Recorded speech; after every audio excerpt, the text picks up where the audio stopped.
ये खबर है हॉलीवुड फिल्म ओपेनहाइमर को लेकर, जिसे लेकर लगातार विवाद बढ़ता जा रहा है।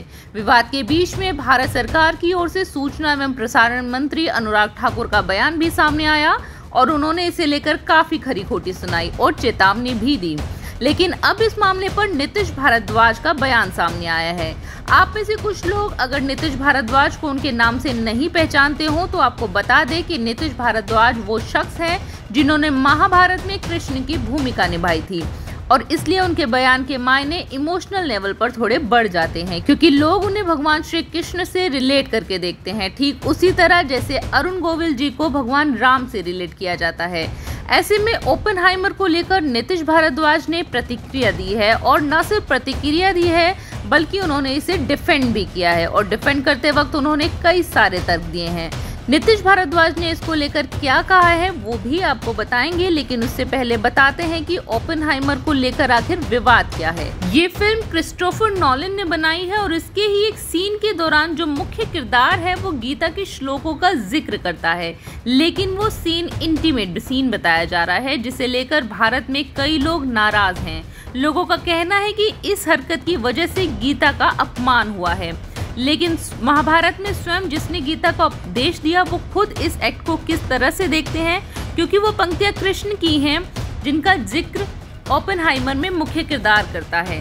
दरअसल नीतीश भारद्वाज ने ई टाइम्स में एक इंटरव्यू दिया है जिसमें उन्होंने कहा कि गीता मूल रूप से युद्ध के मैदान के बीच में कर्तव्य की भावना सिखाती है।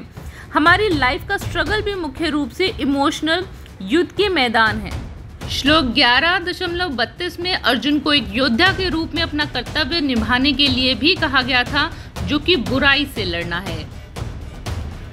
कृष्ण के पूरे श्लोक को ठीक से समझना चाहिए। वे कहते हैं कि मैं शाश्वत काल हूँ जो हर चीज को मार डालूंगा, इसलिए हर कोई मर जाएगा, भले ही आप उन्हें ना मारें, इसलिए अपना कर्तव्य निभाएं। इसी कड़ी में ओपेनहाइमर को डिफेंड करते हुए भारद्वाज कहते हैं कि जब ओपेनहाइमर ने परमाणु बम बनाया और इसका इस्तेमाल जापान की ज्यादातर आबादी को मारने के लिए किया गया, तो वो खुद सवाल कर रहे थे कि क्या उन्होंने अपना कर्तव्य ठीक से निभाया।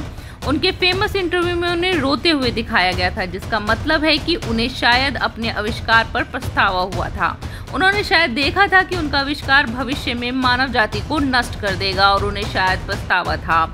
फिल्म में इस वर्ड्स के इस्तेमाल को ओपेनहाइमर के इमोशनल स्टेट से भी समझा जाना चाहिए। एक साइंटिस्ट अपनी क्रिएशन के बारे में 24 घंटे 7 दिन और साल के 365 दिन सोचता है, चाहे वह कुछ भी कर रहा हो। उसका माइंड स्पेस पूरी तरह से उसकी क्रिएशन में समा जाता है और फिजिकल एक्ट सिर्फ एक नेचुरल मैकेनिकल एक्ट है।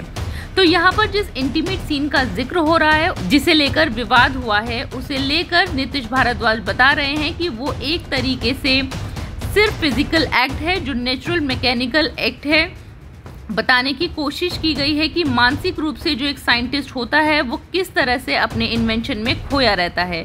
नीतीश भारद्वाज इस संदेश को और ज्यादा समझाने के लिए आगे कहते हैं, मैं लोगों से अपील करता हूं कि वे ओपेनहाइमर की लाइफ के महत्वपूर्ण क्षणों के इस इमोशनल पहलू के बारे में सोचें। क्या वो सही साबित नहीं हुए हैं कि अब हम सभी विस्फोटक तकनीक का इस्तेमाल कर अपनी ही जाति को मरते हुए देखते हैं। आज स्थिति कुरुक्षेत्र जैसी ही है। यही वजह है कि ब्राह्मणों और क्षत्रियों ने जानबूझकर इसका प्रचार नहीं किया। युद्ध का वेद धनुर्वेद। संयुक्त राष्ट्र को परमाणु निशस्त्रीकरण को गंभीरता से लागू करना चाहिए। नोलन का मैसेज जोरदार और क्लियर है। लेकिन क्या वाकई जो बात फिल्म ओपेनहाइमर में दिखाई गई है वो क्या वाकई वैचारिक रूप से बहुत ऊपर के लेवल की बात है जिसे लोग समझ नहीं रहे हैं, या फिर दूसरा पहलू है कि गीता के श्लोकों को ऐसे सीन के साथ पढ़कर भावनाओं के साथ खिलवाड़ किया गया है? इसे आप किस तरीके से लेते हैं? और नीतीश भारद्वाज ने ओपेनहाइमर को डिफेंड करने के लिए जो तर्क दिया है, उनके तर्कों पर आपके अपने क्या तर्क हैं? जो भी आप कहना चाहते हैं नीचे कमेंट सेक्शन में जरूर लिखें और चैनल को सब्सक्राइब करें।